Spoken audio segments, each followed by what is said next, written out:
Good morning. I can't believe it, but we are on chapter 10 today.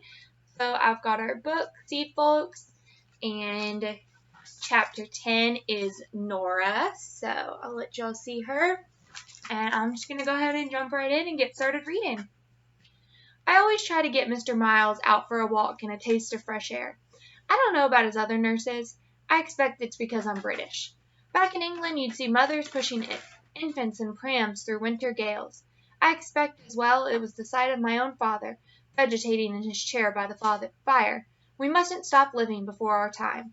So I'm forever telling Mr. Miles.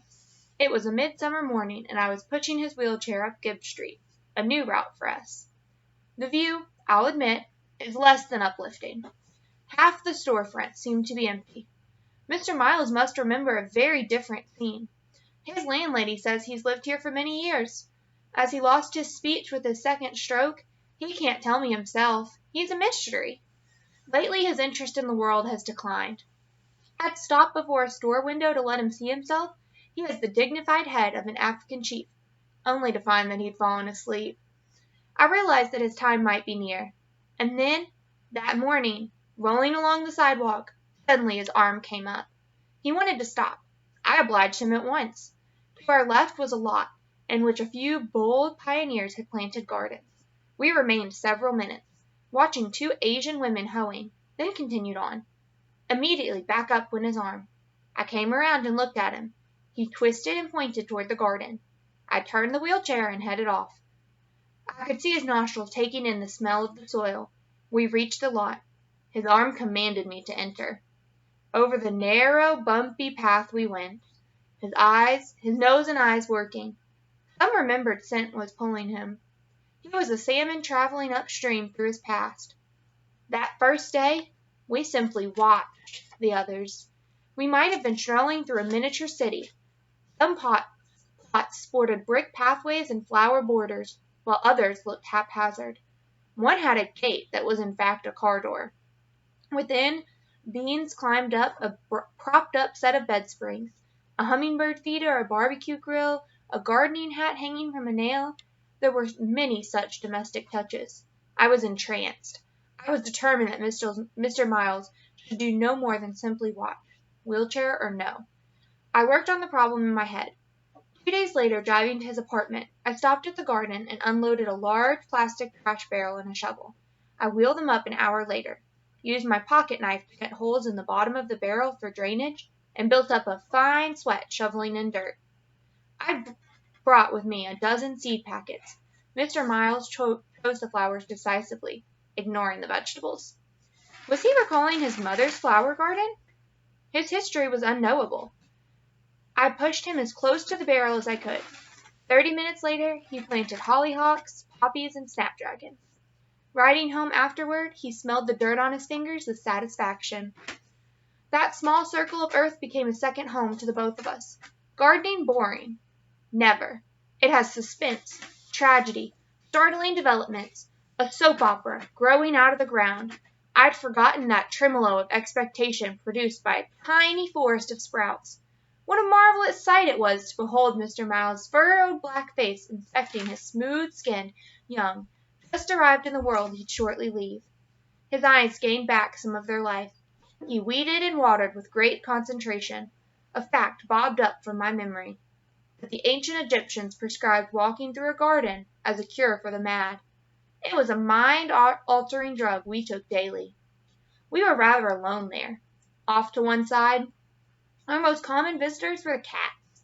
They were attracted by the aroma of fish, the work of a child who had copied the pilgrims of old and buried sardines with her seeds.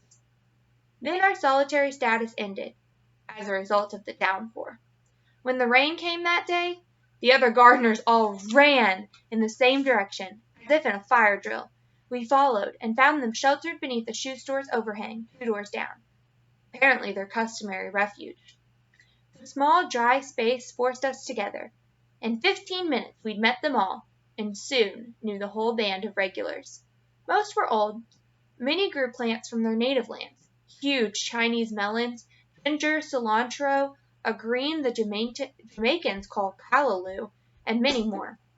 Pantomime was often required to get over language barriers.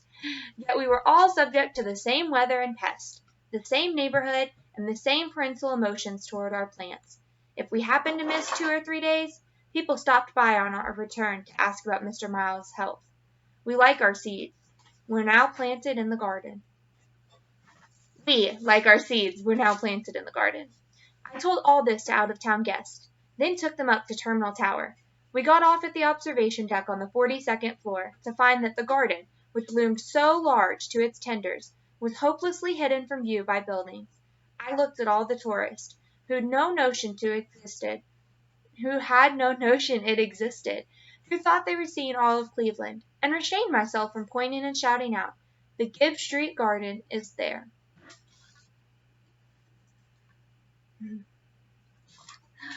So that was the end of that chapter, and I really liked this chapter because I felt like Nora was kind of giving a voice to somebody who didn't really have one. So in taking him on these walks, she was not only allowing him to get out of the house, because otherwise he wouldn't have been able to do that since he was in a wheelchair and he couldn't move himself, but she was also kind of giving him a voice. So he was able to move his arms and say, "Hey, I want to go see that." And then she didn't, plant the seeds for him like she wanted to at first, because at first she said, "He can only watch. He's in a wheelchair. He can't help." But then she let him plant the seeds. She gave him the seed packets, and then he put the seeds into the holes that she had dug. So I think that she gave him a lot of power in this. And then he had the dirt on his hands, and he smelled it. Have you all ever played in the dirt outside, and you've walked inside, and you smell that smell? He was really proud to have that smell on his hands. So I don't know if that was from a memory, or maybe if it was just because he'd done something that was really impressive to him, because he hadn't done it before recently, since he'd been in the wheelchair. But I think that that was a really big accomplishment, and that Nora really helped him with that. So something that I want y'all to think about and try to do this week is just try to find something that you might not think about as an accomplishment. So being able to do something, what could that be? Something that you don't think about that you're able to do that is really cool. So for me, I know I've got my niece and nephew right now. We're able to go outside and play on the swing set and climb things. Not everybody's able to do that, but it's a big accomplishment when you're able to climb up to the top of the swing set and then go down the slide. So if you can think of something that's a big accomplishment, I want you to kind of congratulate yourself when you're able to do it. So maybe it's reading a book.